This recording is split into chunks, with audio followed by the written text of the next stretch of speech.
नमस्कार मित्रमैत्रिणींनो, रोजच्या धावपळीत स्वयंपाकघरात तासनतास उभे राहून कंटाळा येतो ना. तर अशा वेळी ह्या टिप्सचा उपयोग करूया. आजच्या व्हिडिओमध्ये मी तुमच्या सोबत शेअर करणार आहे अशा काही खास किचन टिप्स अँड हॅक्स, ज्यामुळे तुमचा स्वयंपाक देखील झटपट होईल, परंतु तो चविष्ट देखील होईल. या व्हिडिओमध्ये तुम्ही पाहाल वेळेची बचत कशामुळे होईल, जेवण अधिक चविष्ट बनवण्याच्या सोप्या ट्रिक्स, आरोग्यासाठी उपयुक्त आणि पौष्टिक टिप्स. या छोट्या छोट्या बदलांमुळे तुमचा किचनमधील वेळ वाचेल आणि कामाचा ताण देखील कमी होईल. व्हिडिओ शेवटपर्यंत नक्की पहा. शेवया, पास्ता, नूडल्स शिजवताना त्या एकमेकांना चिकटल्यास त्यात काही थेंब तेल टाकावे. गरम पाण्यातून काढल्यावर लगेच थंड पाण्याने धुवून घ्या. मग बघा, अगदी नूडल्स सुटसुटीत बनतील, स्वादिष्टही होतील. त्याला स्वादिष्ट करण्यासाठी योग्य मसाले वापरा. जर घरात विरजण नसेल आणि दही लावायचे असल्यास सर्वात आधी दूध गरम करून घ्या.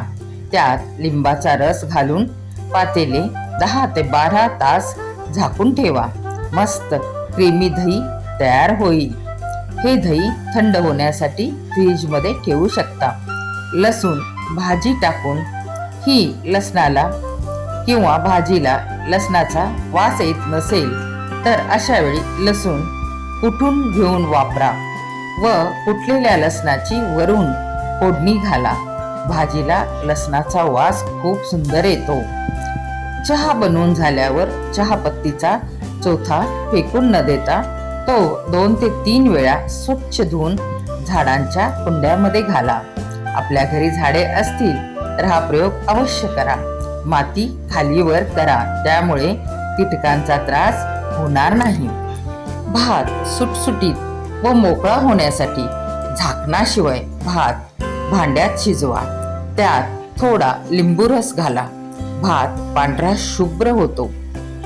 भात शिजवताना सुटसुटीत व मोकळा होण्यासाठी त्यात थोडे तूप किंवा तेल घालावे. त्यामुळे देखील भात मोकळा व सुटसुटीत होण्यास मदत होते. लिंबू सरबत बनवताना त्यात लिंबाचा रस व लिंबाची साल किसून घाला. यामुळे लिंबाच्या सरबताला चव छान येते. लिंबाच्या सालीतील पौष्टिक सत्व तत्व ही आपल्याला मिळतात. सुक्या मेव्याला बुरशी लागू नये म्हणून फ्रीजमध्ये एअरटाईट डब्यामध्ये ठेवावे. बुरशी लागणार नाही. कोशिंबीर बनवताना सर्व साहित्य दहीमध्ये मिक्स करावे. वाढण्यापूर्वी कोशिंबीर मध्ये मीठ टाकावे, म्हणजे कोशिंबीर आंबट होत नाही व पाणी देखील जास्त सुटत नाही.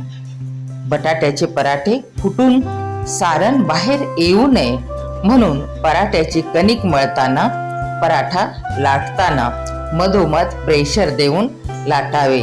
पराठा फुटणार तुटणार नाही. जर आल्याची पेस्ट खूप दिवस टिकावी असे वाटत असेल तर त्यात मोहरीचे तेल टाकून आल्याची पेस्ट बनवा. त्यामुळे ही पेस्ट खराब होणार नाही, जास्ती दिवस टिकेल. अंडी शिजवताना त्यात थोडे मीठ टाका. पाण्यामध्ये मीठ टाकून अंडी शिजवा. अंडी छान उकडतात, साले सहज निघतात. जेवण बनवताना भांडे जळाले किंवा खराब झाले, करपले तर ते स्वच्छ करणे कठीण जाते. अशा वेळी चहाचा चोथा व पाणी घालून खराब भांडे उकळावे. भांडे लवकर स्वच्छ होतात, भांडे चमकतात. मिक्सरच्या भांड्याची धार कमी होऊ नये यासाठी महिन्यातून एकदा मीठ घालून मिक्सरचे भांडे फिरवावे. ब्लेडची धार चांगली राहते. इडली मऊ व्हावी, चांगली फुगावी म्हणून इडली पिठात थोडा भात मिक्सरमधून वाटून टाकावा. इनो किंवा बेकिंग सोडा घालावा.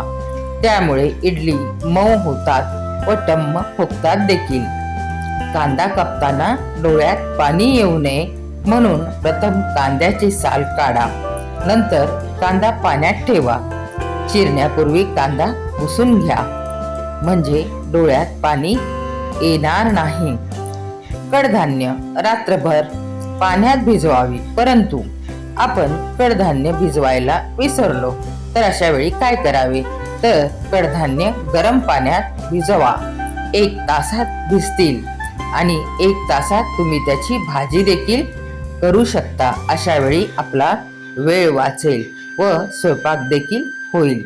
भेंडीची भाजी चिकट होऊ नये म्हणून भाजी शिजवताना लगेचच त्यात मीठ टाकू नका. भाजी पूर्ण शिजल्यावरच मीठ टाका. भेंडीची भाजी जास्त चिकट होणार नाही. करून तर पहा. भेंडीची भाजी चिकट होऊ नये म्हणून भाजी शिजून झाल्यावर त्यात मीठ व लिंबाचा रस टाकावा. भेंडीची भाजी चिकट होणार नाही. चविष्ट व स्वादिष्ट अशी भेंडीची भाजी तयार होईल. तांदळाचे पीठ किंवा बेसन टाकून देखील भेंडीची भाजी चिकट होत नाही. स्वादिष्ट व चविष्ट होईल. कधी आपण अशी भेंडी केली आहे का? कमेंटमध्ये अवश्य सांगा. भाकरीचे पीठ खूप जुने झाले असेल तर भाकरी बनवताना ती मोडते. म्हणून त्यामध्ये शिजवलेला भात घालून पीठ मळा व भाकरी थापून बघा. भाकरी अजिबात तुटणार नाही. हाही प्रयोग करायला काय हरकत आहे? इडली पीठ भिजवायला विसरलात का? तर अशा वेळी 1 वाटी रवा, 1 वाटी तांदळाचे पीठ आणि दही घालून बॅटर 15 मिनिट भिजू द्या. 15 मिनिटानंतर त्यात इनो घालून इन्स्टंट इडली झटपट बनवू शकता. हाही प्रयोग करायला काहीच हरकत नाही.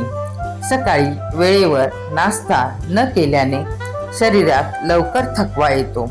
त्यामुळे गृहिणींनी सकाळी नाश्ता करूनच आपल्या कोणत्याही कामाला सुरुवात करावी. आपण फिट असाल तर संपूर्ण घर फिट राहील.